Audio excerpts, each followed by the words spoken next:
তুমি কি জানো আধুনিক কোয়ান্টাম ফিজিক্সের এমন কিছু তথ্য আছে যা হাজার বছর আগেই ভারতীয় বেদান্তে বলা হয়েছিল?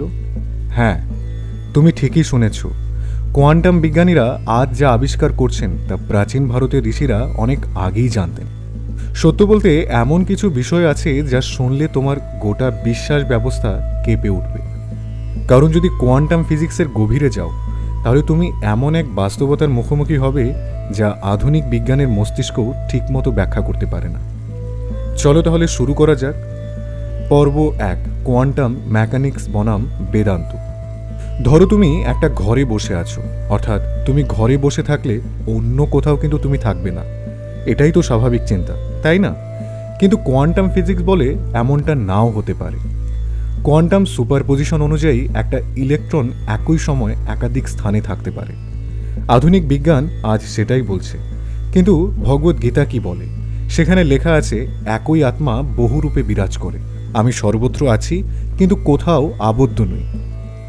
গীতায় কৃষ্ণ অর্জুনকে এই একই কথা বলেছেন। ব্যাপারটা কেমন লাগছে না? প্রকৃতপক্ষে প্রাচীন ঋষিরা আগে থেকেই জানতেন আমাদের বাস্তবতা ঠিক ততটাই অদ্ভুত যতটা কোয়ান্টাম বিজ্ঞান বলছে। পর্ব 2, কোয়ান্টাম এন্টেঙ্গলমেন্ট। কোয়ান্টাম বিজ্ঞান বলে যদি দুটি কণা একবার সংযুক্ত হয় তবে তারা মহাবিশ্বের যে কোনো প্রান্তেই থাকুক না কেন তারা একে অপরের সাথে যুক্তই থাকবে। সত্য বলতে এটা কি ভারতীয় যোগসিদ্ধির ধারণার মতো নয় অনেকটা?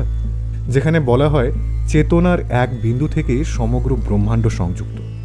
যদি মহাবিশ্বের যে কোনো দুটি কণা একসাথে সংযুক্ত থাকতে পারে তাহলে আমরা সবাই কি এই মহাশক্তিরই অংশ নই? পর্ব 3, ওয়েভ পার্টিকেল দ্বৈততা।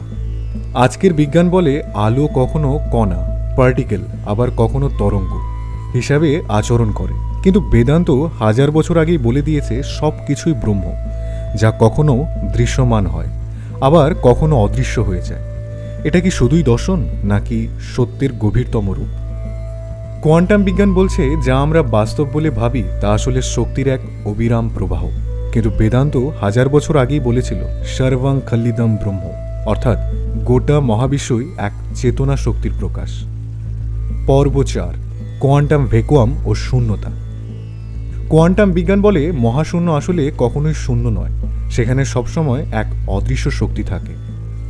বৌদ্ধ দর্শনে বলা হয় শূন্যতা আসলে শূন্য নয়, বরং সবকিছুর সম্ভাবনার আধার।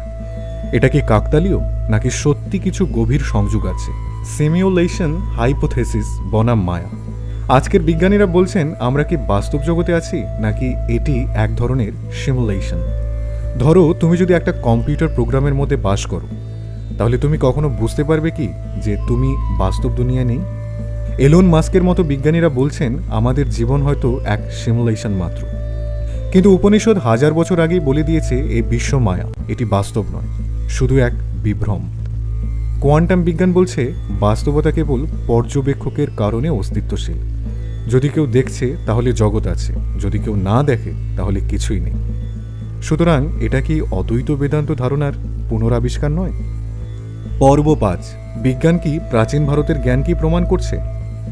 আজ যদি আধুনিক বিজ্ঞান বলে বিশ্ব কণা ও শক্তির খেলা, তাহলে ভারতীয় ঋষিরা হাজার বছর আগেই কেন বলছিলেন সর্বং খল্লিদম ব্রহ্ম? তুমি কি ভাবো কোয়ান্টাম মেকানিক্স কি সত্যি নতুন কিছু, নাকি এটি আমাদের প্রাচীন ঋষিদের গবেষণারই পুনরাবিষ্কার? লাইক করো, শেয়ার করো, সাবস্ক্রাইব করো, কারণ সত্য জানতে সবাই চায়, কিন্তু খুব কম জনই সত্যের গভীরে যায়। এমন আরও চমকপ্রদ তথ্য জানতে আমাদের পেজটি ফলো করে রাখুন এবং আপনার মতামত জানাতে ভুলবেন না। ভালো লাগলে লাইক, কমেন্ট, শেয়ার এবং সাবস্ক্রাইব করে আমাদের সঙ্গেই থাকুন।